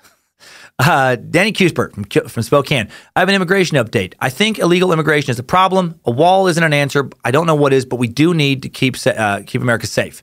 America was built for immigrants and refugees. We're the land of the fucking free. I love immigrants, and I love that those asshole anti-Asian bans were lifted, because if not, a young Thai man wouldn't have made his way to America looking for a better life. Then ended up knocking boots with a young woman from Missouri. If that never happened, my beautiful wife wouldn't be alive. Even though she hates Chicken Joe. What? Love you, babe. Why did she hate it? Space Lizard and former car rental agent, Denny Cuspert. P.S. Here come the spoons. Or no, here come the keys, motherfucker. Keep on sucking. Funny. I agree, Denny. Something needs to be done. But a big old expensive wall. The Border Patrol agents will tell you probably isn't going to work. Probably isn't it. A wall or barricade maybe in some neighborhoods and stuff. Probably not a bad idea. And I know we already have that. We already have fence line there. Such a tough problem. I find it interesting that while some of you for sure disagree with my assessments, which is good and natural, no one has sent in a holy shit, buddy, this is definitely the answer email, which I think just speaks to how truly complicated that matter really is, Just a very, very tough issue. And finally, awesome spider story from Space Lizards, Parker and Karen Mitchell. I love these kind of stories. Well, Suck Master. I guess it isn't just enough to try and pull the classic gotcha with ridiculous facts anymore. My wife and I listened to your podcast on immigration last night, and you got her going for a few seconds with the Roanoke Brown Recluse. TMD, Timesuck Misdirection. But after you ramped up the craziness with the hypothesis that all the bodies were gone because people were trying to swim away from these horrifying spiders and drown, she called you out. No sooner had she sounded her bullshit detector and thrown off her blanket to go get a glass of water than an enormous fucking spider appears, seemingly out of nowhere. On the blanket she just threw off herself. I literally had to smash it with the phone that was still playing Timesuck, since I had nothing else to kill it with on hand. It's a bit poetic, I guess. Killed it by the very thing that summoned it. I don't know what kind of deal you made with Lucifina to get your warlock spider summoning powers, but fucking damn it, man, not cool, Suck Master. All I can hope for is the next time you try and do a TMD, the anti-magic shell I placed around my house will keep the flying bears, killer bees, the size of a tire, land-based sharks, ooh, yeah, or whatever else your beautifully deranged mind cooks up as a misdirect away from us. Thought you might enjoy hearing the fruits of your summoning efforts. Yeah, I did. I also wanted to say that you did an excellent job in the immigration episode, making sure that all the coherent and reasonable arguments from each side of the issue were presented, which is more than can be said for most news sources these days, right? Which is a bummer. That is sad. Keep up the good work. Can't wait to see you again next time you make it to Salt Lake. Bring 3XL shirts again. Knowledge and Nimrod, Parker, and Carlin Mitchell. Oh, well, thanks you two. Gotta love the spider stories. That was a good one. Using the phone, blasting out spider lies to actually kill a spider. It's too good. It's too good. Hey, Lucifina. Look forward to seeing you again in Salt Lake City. Love that town. I gotta hit up Red Iguana next time I'm back there. Best enchiladas ever. Thanks for playing, you guys. Thanks for playing. Next time, suckers. I needed that. We all did. That's all until Friday. Space Lizards get so much content this week. 3 shows. And yeah, so I guess, that's all for you guys until Thursday. And you can listen to all on the Just Updated Again app. Try it out if you haven't used it in a while. Hail Nimrod. Don't start or join any cults this week based on or heavily involved in pedophilia or prostitution. Keep your weens and vaginas and souls clean and keep on sucking.